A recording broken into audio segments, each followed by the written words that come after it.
औज़ुबिल्लाहिमिनश्शैतानिर्रजीम बिस्मिल्लाहिर्रहमानिर्रहीम। अस्सलाम वालेकुम प्यारे व्यूअर्स, आपको अपने चैनल इंट्रो विद ज़फ़र में एक बार फिर खुशामदीद कहता हूँ गाइस। उम्मीद है आप ठीक होंगे। तो गाइस कल हम लोगों ने देखा था कि हम किस तरह अपने लैपटॉप या पीसी में मैक एड्रेस को फाइंड कर सकते हैं। तो आज एक और ज़बरदस्त वीडियो के साथ हाज़िर हुआ हूँ कि हम देखेंगे कि हम किस तरह अपने कंप्यूटर या अपने लैपटॉप को या पीसी को हम क्या कहते हैं कि स्टैटिक आईपी दे सकते हैं। तो इसका सिंपल तरीकाकार है, क्या करना है, आपने आ जाना है सेटिंग में। यहीं पर आने के वाईफाई पे क्लिक करने के बाद यहाँ पर आपने क्लिक कर देना है। मतलब आप अगर जाएँ तो सेटिंग में जाकर नेटवर्क एंड इंटरनेट में आने के बाद आपने यहाँ पर चेंज अडाप्टर ऑप्शन में आ जाना है। यहाँ पर आने के बाद आपने ये ईथरनेट जो लिखा है इस पर राइट क्लिक करके आपने प्रॉपर्टी में चले जाना है। और देखें यहाँ पर ये पहले कुछ और दूसरा तीसरा चौथा 5 नंबर पे ये इंटरनेट प्रोटोकॉल वेरिएंट 4 लिखा हुआ है।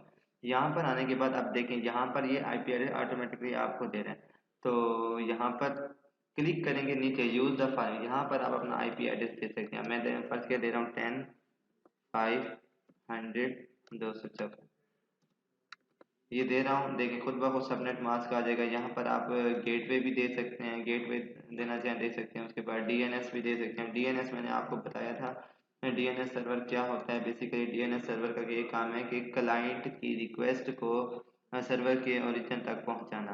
तो इस तरह करने के बाद आप इसको ओके कर देंगे, आपकी क्या हो जाएगी सेटिंग चेंज होगी। मतलब आपने अपने कंप्यूटर को स्टैटिक आईपी दे दिया है। तो ये थी सिंपल सी इसकी सेटिंग। उम्मीद है आपको समझ में आ गया होगा। कोई भी मसला हो आप नीचे कमेंट बॉक्स में बता सकते हैं। इंशाल्लाह मैं आपको रिप्लाई बैक करूँगा। अगर वीडियो अच्छी लगी है इसे लाइक करें, शेयर करें, सब्सक्राइब करें। इंशाल्लाह मिलते हैं नेक्स्ट वीडियो में। तब तक के लिए अल्लाह हाफ़िज़।